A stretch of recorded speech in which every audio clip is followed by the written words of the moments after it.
The player of the game natin mula sa TNT, tropang Texters, Roger Pogoy, 20 points, 4 rebounds, back-to-back best player ng laro. Ang hinahanap sa'yo ni Coach Nash Racela is consistency. Pinakita mo yun, in fact, nag-improve ka, career high mo tong 20 points ngayong gabi. Siguro binalikan ko lang yung tiwala ni Coach na sa akin kasi rookie pa lang ako tapos binigyan niya na ako ng playing time. Siguro it's time to give back naman kay Coach Nash yung tiwala niya sa akin. Back-to-back best player ka, back-to-back wins din para sa TNT.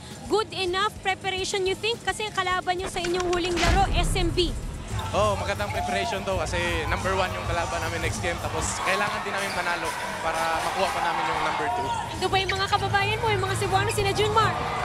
Una, nagpapasalamat ako sa Panginoon na binigyan niya ako ng ganitong blessings. As binabati ko yung taga Cebu, mama ko, Sharon Pogoy, papa ko, Dodong Pogoy, Pacosmo family, mga Darb, tsaka FAG, First Assembly of God family. Salamat. Dagang salamat. Congratulations, Roger Pogoy, be the player of the game natin.